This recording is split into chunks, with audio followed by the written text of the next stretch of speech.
What are your questions? What's the feedback you have and specific questions?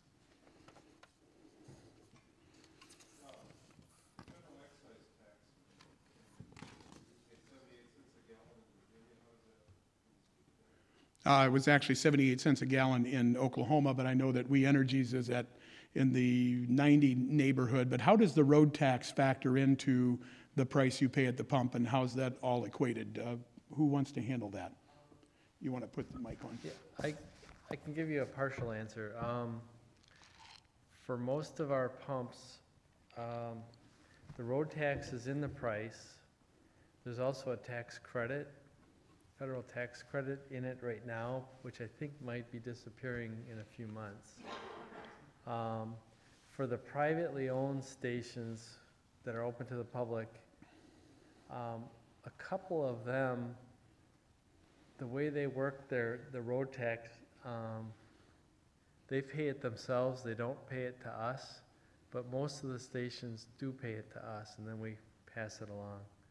So it's kind of it's not real simple, but and it's kind of a mixed bag, but in general, the road tax is in the CNG price if you pull up to any of our pumps. So the road tax is accounted for, and while we're on that topic. Yeah. One other thing, the rebate from the federal is 50 cents a gallon right now, so that's in the price. And that federal tax credit is due to expire on 12/31 of this year. So we have folks here from Representative Duffy and Senators Johnson and Cole's office. I know that on the House of Representatives there is a bill called the Nat Gas Act, HR 1380. Is there any, did you come prepared to share anything about that, Brian or David?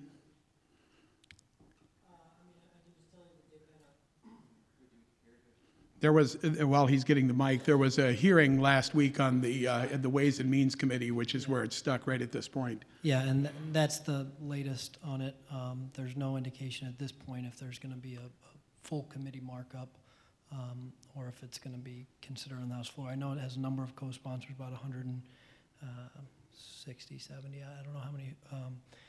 183, yeah. Yeah, 183, okay, thank you. I know that there's just a lot of talk in Washington about tax credits in general, and the super committee is going to be looking at a number of savings. So it's up for consideration. I don't have any other intel other than that. Sure, and if you don't mind passing the mic to Bryce, I know there's no bill in the Senate that is cleanly like HR 1380. Is there anything else that is there that might either extend this particular credit or put something looking like the Nat Gas Act into effect? Yeah, you're correct. There is no companion bill to 1380 in the Senate. However, there is a bill, 1285, that is a bill that is being co-sponsored by Senator Cole, and this year by Roy Blunt. Last year it was Senator Cole and Orrin Hatch, and that is a bill to extend the tax credit for alternative fuel vehicles. So whether that gains enough to pass or not is to be seen, but that is a bill that is in the Senate right now. And that's S-1285, right? That's a Senate bill? S-1285, yeah. Yes. Okay. Thank you.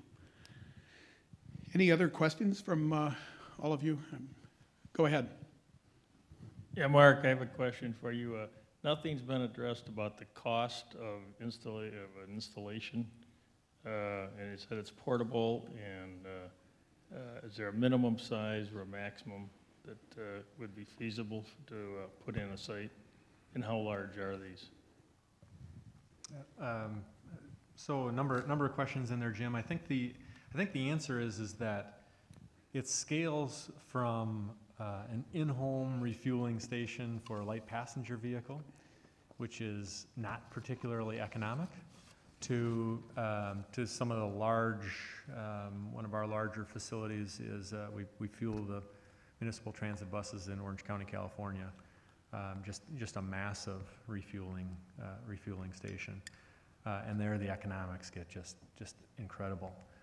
It is about getting volume through the station, but also then adjusting you know, the mix of equipment that goes into it. So economics, I mean, we have a portable configuration that, you know, we can make the economics on that work for fleets as small as 3 or 4 vehicles. So 3 or 4 heavy-duty vehicles, so vehicles that are consuming, you know, probably close to 10,000 gallons of fuel a year. So they're heavy consuming vehicles. As you get more and more volume through the station, the economics get better. So a small size station, a station that delivers, say, 250,000 gallons equivalent annually. On an installed basis, once you've got a dispenser station or a dispenser unit, canopy, all of the remote monitoring, construction equipment built in, you know, that's a $750,000, $850,000 tab for something like that. A mid-sized station, you start to break the $1 million barrier, and you get into the large stations. You can build a really large station for $2 million, but typically most locations, especially around here, would not be at a large scale. So making it economic is about matching the equipment that goes in with the vehicles that consume the fuel. I mean, I think Bob mentioned it earlier. If you don't drive, it doesn't pay to convert a vehicle to natural gas. But the more you drive, the more it pays to convert. In terms of footprint, portable station, we deliver that on a 20-foot, so it's a half trailer, half-length semi-trailer, and a full-size station fits on, like that skid that I had shown. That's essentially that's like a 40-foot, so it'd be a short semi-trailer that we set on a concrete pad at the customer site. So not particularly large. Just wanted to add one thing. Another alternative, if you have a fleet, you know, for a non-public station, and you had a fleet of several vehicles, you could put in a time fill CNG system. So if you have a fleet of bakery trucks or what have you, or beverage trucks, and they all return to base at night or at some point during the day, and you have 8 hours, 10 hours, 12 hours to fill it, you can get by with a smaller system that can fill several trucks at once overnight for maybe the $100,000 to $200,000 range. So there's options out there. Question back there, Brian, go ahead. Mark, you talked earlier about the price of natural gas being somewhat safe, not as volatile. Obviously, through the last how many years, whether it's the Libyas, whether it's the hurricanes, whether it's the refineries, whether it's the economy, the price of diesel just, you know, it's jumping around like a basketball. What happens as we move further into this and we are that much more committed to using the natural gas in our vehicles? Excuse me. What's going to keep the price of the natural gas from being perverted like our gas and our diesel is? Mm-hmm. That's a great question. And you know, so you really want to start with the supply and demand mix. I mean, we've got this extraordinary supply of natural gas in the U.S., and it is very much a domestic product because unlike crude oil, to put natural gas on a tanker and ship it to another country, it is doable, but it's expensive. It costs probably $3 an MMBTU. Today, in the market, you can buy natural gas for about $4 an MMBTU. So you'd have to add $3 to that to ship it to another country.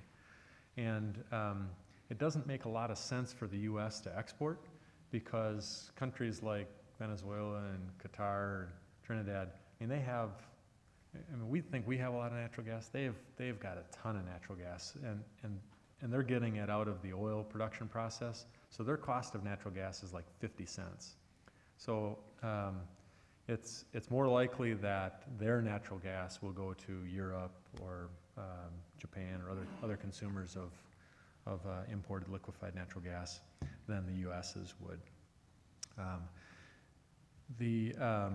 Also, when you look at the overall consumption, so then if you kind of get comfortable with focusing on the U.S. market and what could drive price volatility here, if you look at the uses of natural gas, there are some uses that are not elastic, really to speak of at all. Residential, home heating, commercial buildings. When you start getting into even industrial facilities, they don't have, if they're using natural gas, they generally don't have a lot of alternatives to natural gas, a lot of good alternatives. The segment that uses natural gas with a fair bit of discretion is electric power generation. And today, so I don't want to throw around too many numbers, but the annual market for natural gas in the U.S. is about 22 trillion cubic feet, so 22 TCF. So let's just think of this 22 number, not worry too much about how big is a TCF. It's a lot, but so we've got 22 of these that's sold or consumed annually in this country.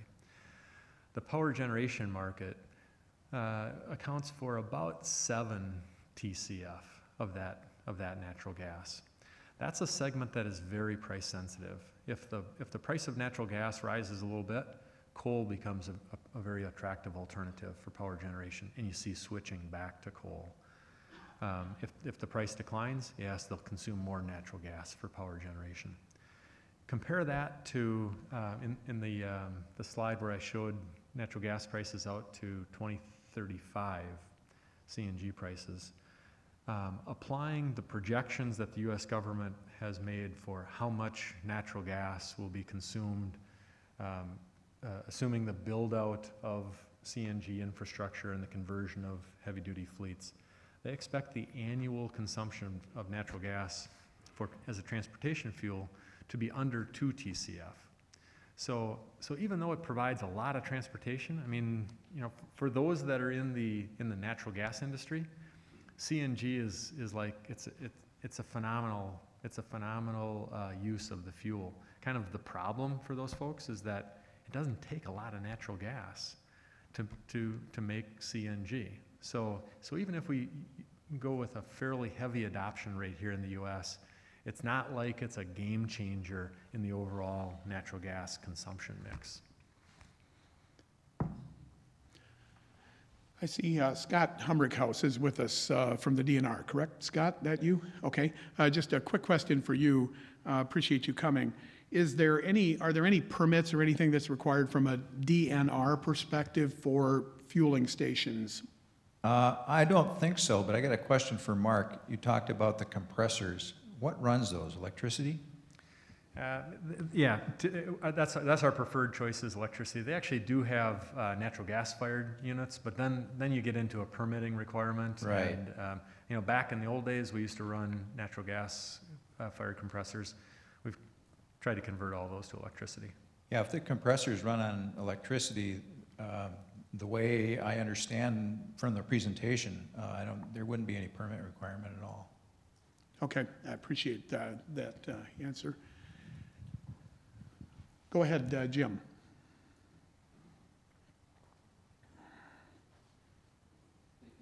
Thank you for being patient while I run around here. If you got questions, then raise your hand, and I'll know how to find you and get you in queue. Thanks.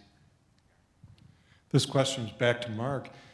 We're not beyond the understanding that commodities and prices can be marketized.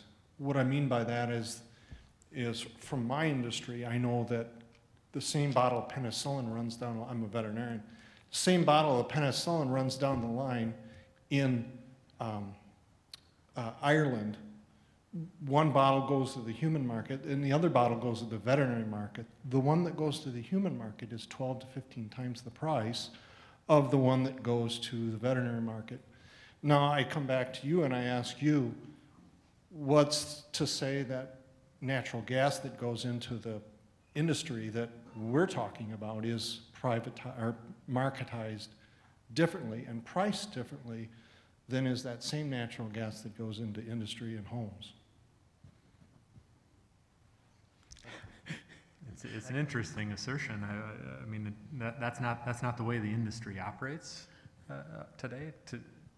Can I guarantee that it Well, wouldn't? that's just the point, you know. I think it would require public policy change. It would essentially be done through taxation, because utilities we deliver natural gas independent of what it's being used for. Yeah, we have a tariff for the gas, and we're regulated by the state of Wisconsin Public Service Commission.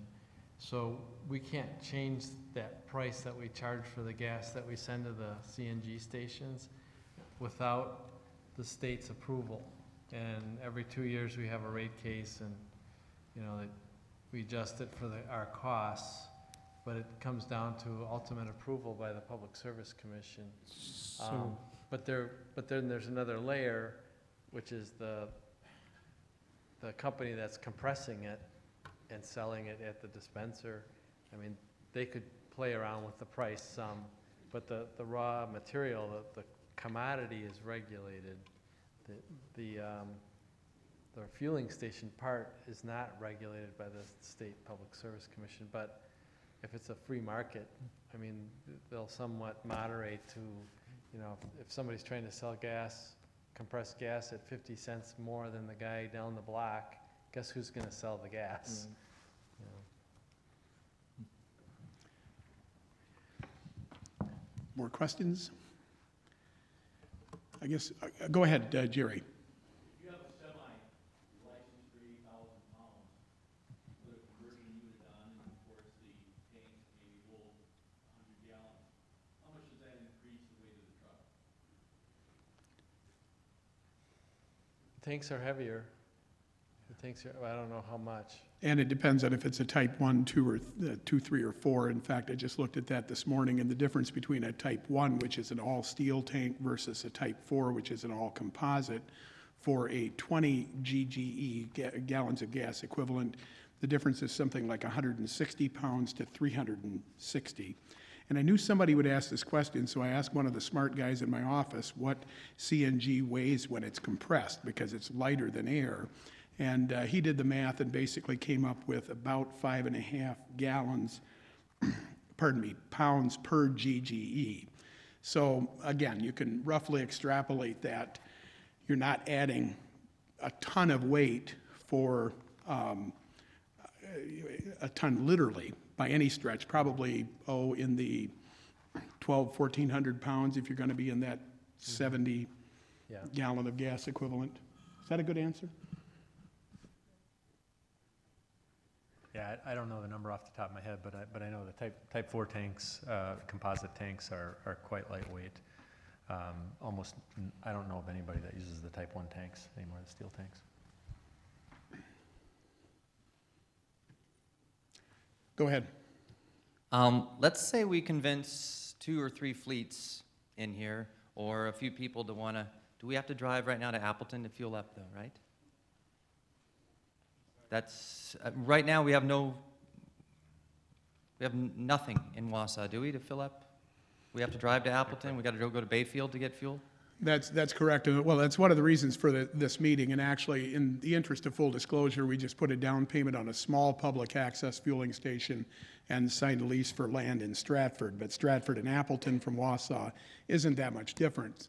But the intent of this would be to get fleets to understand that if they have natural gas piped to their own facilities, that they can put in a time fill station and have ultimate control over the cost of their fuel. And the supply-demand question has been the one that I've been grappling with for a couple of years, is if you start having a lot of fleets and a lot of CNG vehicles on the road, it'll start being popular, and then fueling people will start to get to the point where they realize that this is, it makes sense to put in more public access fueling stations. But it's not something that we have to wait for, because it's already, the technology's already there.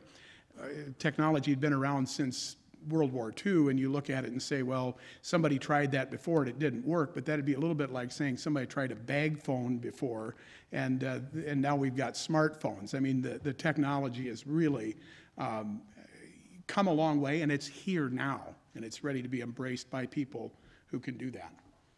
Obviously, a good time to ask the audience about what they want to hear in the next meeting. Okay, that's a good point. Go ahead, Corey. What you want to make that announcement? Working with Bob did yeoman's work on this this meeting, but yes.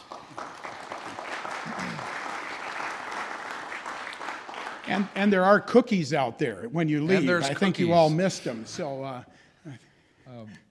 But those of you that are here today and are interested in more of this, just a quick show of hands, how many people want to see another meeting with some more details about the putting in stations, the costs, conversion estimates? So that's a good indicator. I think we have to have the second meeting, Bob. yeah, okay. Are there now you're going to arrange for the next one, right? Did we talk about that? No, I enjoyed it. But are there any other questions? Please feel free to continue to ask. We've got time. It's not 5 o'clock yet. So go ahead. You mentioned that for businesses who wanted to control the fuel, they might do a slow fuel station. What about businesses in rural areas? I mean, they don't even have natural gas in many of the rural areas, so they couldn't produce this slow fuel station. Is there any move that anybody knows about to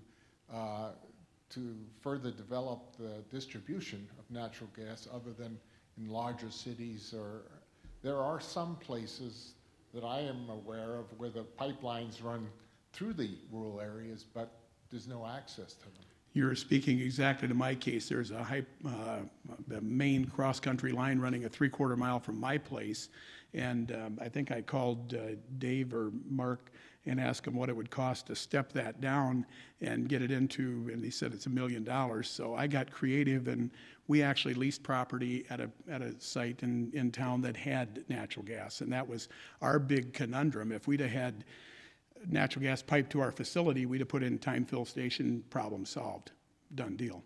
I think someone was wanted to weigh in on that. David, did you? And then we'll get to the next question. One of the projects that we're financing through Laura's program is for the Jefferson County Sheriff's Department, and that's a propane project. I can tell you the economics of natural gas are better than propane. Propane's a more expensive form of gas than natural gas, but yeah, I mean, we're doing a couple of those in rural areas, but it's not. I don't see that as being as widespread as compressed natural gas, just because you have gas distribution facilities already in places where a lot of the percentage of the state lives. We're not trying to ignore rural areas because we're doing a project in Bayfield. We're doing one in Jefferson County and some other rural areas, but the economics of propane are a little bit tougher. They're a little more costly, but it can be done. We're helping law enforcement do that. I can add to that as well. That the I mean to put a fine point on it, I mentioned a few minutes ago that natural gas today trades for about $4 MMBTU. I mean, propane's like $18 MMBTU. It's also not nearly as safe a fuel as natural gas is.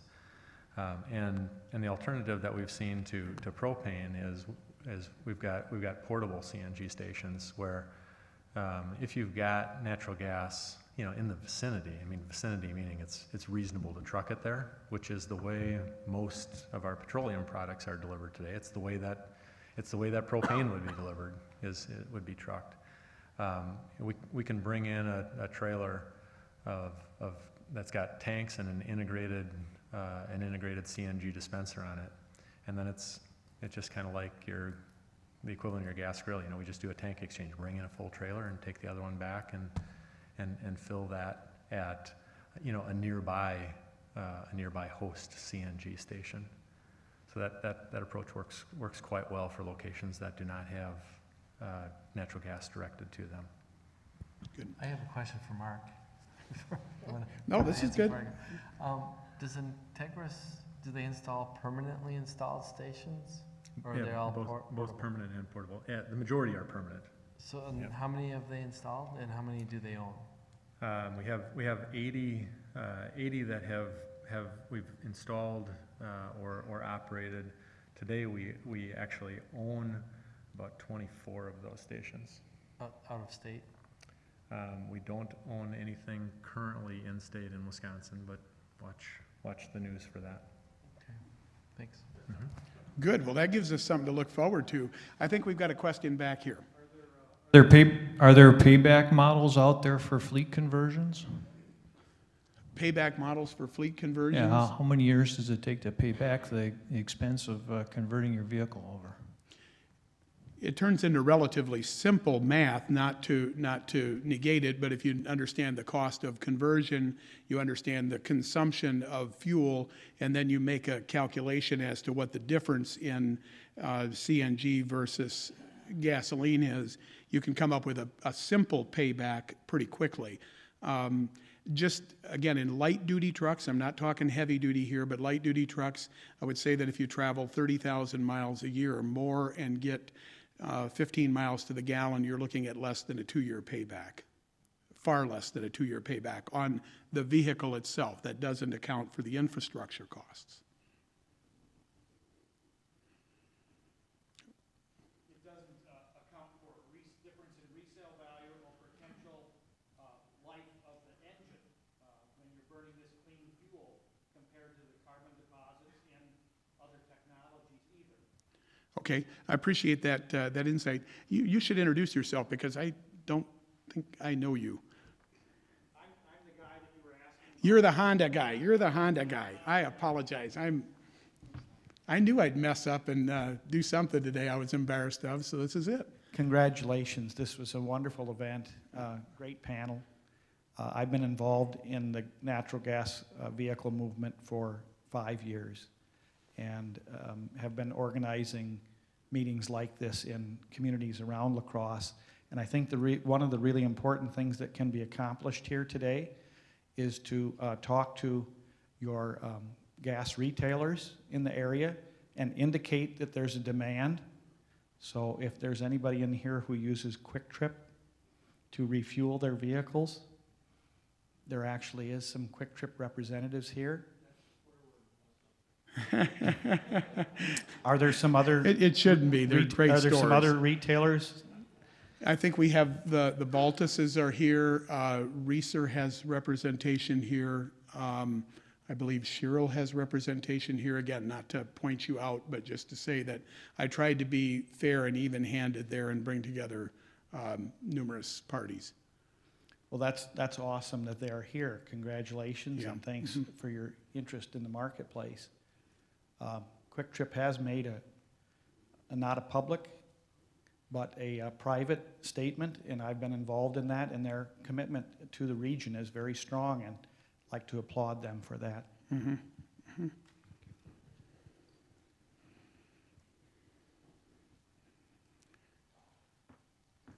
Any other questions, or is it time for cookies?